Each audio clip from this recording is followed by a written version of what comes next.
Hey, welcome back to Brighter Rays. And this study is in Genesis chapter 47, and we're looking at how Joseph and his family finally get settled into the land of Egypt. So that's what we're looking at. We're looking at the whole chapter 47. Today's study is just focusing on the first really paragraphs of the chapter. 1 through 12 are the verses that we're looking at. And today's study is called The Land of Goshen.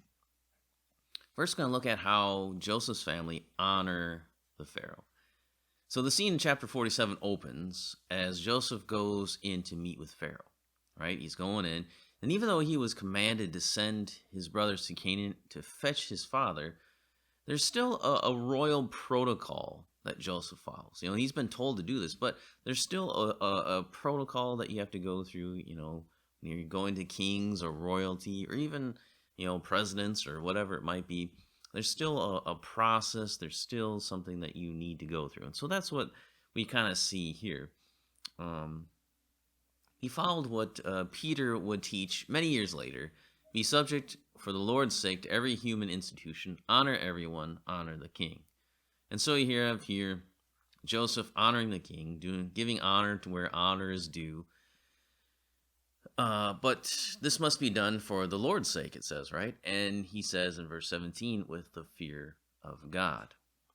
And so Peter makes the paradoxical statement that we are to live as people who are free, but living as slaves of God.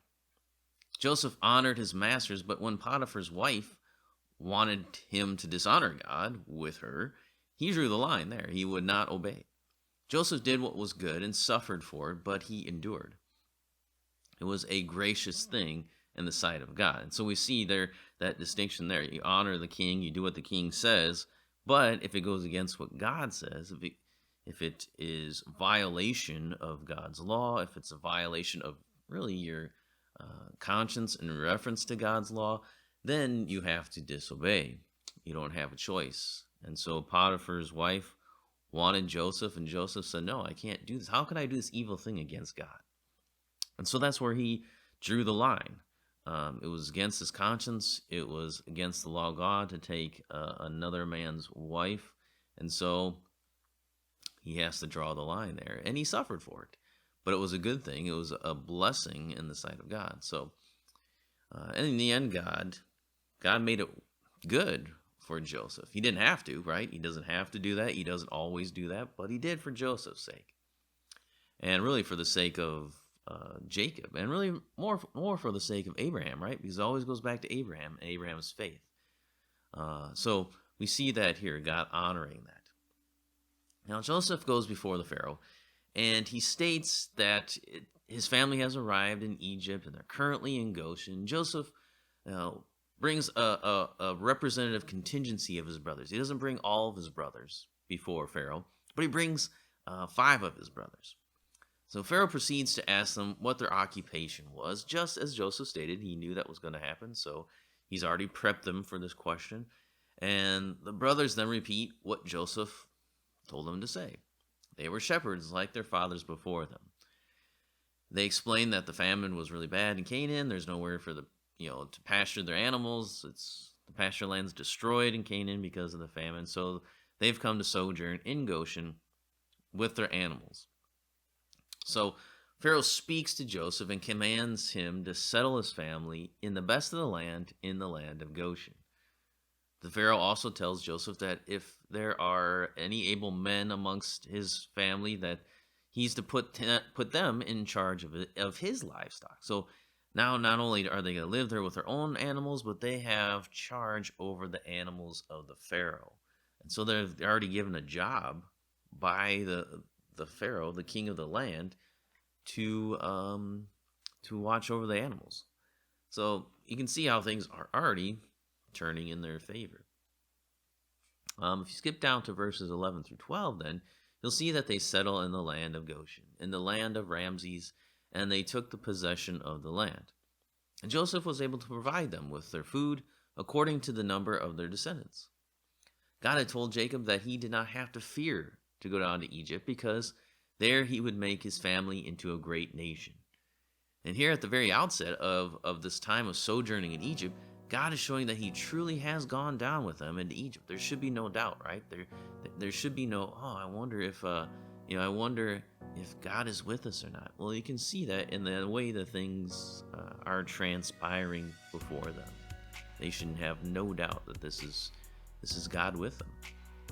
Now, after the brothers speak, then Jacob is brought in to speak with the Pharaoh too. So here he comes, the patriarch in front of the Pharaoh, and Jacob is asked about his age, and he says that he's 130 years old and had not attained to the age of his fathers. And he's right. This is true. He will live, he'll die at the young age of 147.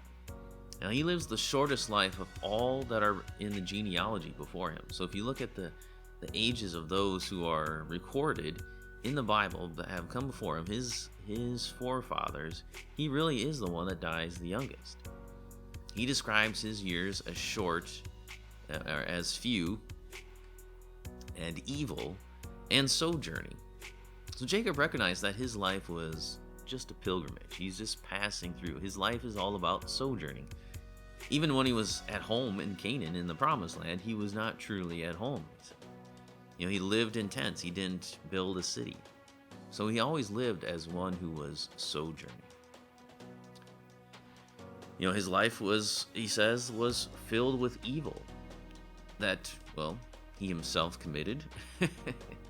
And also because of those around him that committed. His sons committed evil. So it was a hard life that he lived. But this was not his home. He was sojourning. This is true of all God's people, isn't it? Our years are few, no matter how old we live to be, and they're filled with evil. But this is not our home. We're merely pilgrims passing through. We're sojourners. This is not the world that we're looking for. This is not the place that we're hoping to be forever. We're looking for a new home, a new place, a place that is perfect. And so that's where our hope is at. It's not in the earth. It's not in the things of this earth. It's in the things of God. Keeping our eyes on the things above, not on the things here on earth. We're sojourners. We're pilgrims. On our way to, as John Bunyan put, on the way to the celestial city. That's where we're heading. And so we got to keep that in mind. Got to keep that in our minds, because though our days are filled with evil, that's okay. Because in the end, our days will not be filled with evil. They'll be filled with only good things. So we're just making it through to that sacred city that we're looking forward to. So come back next time and we'll look at verses 13 through 26, and we'll continue on in our study.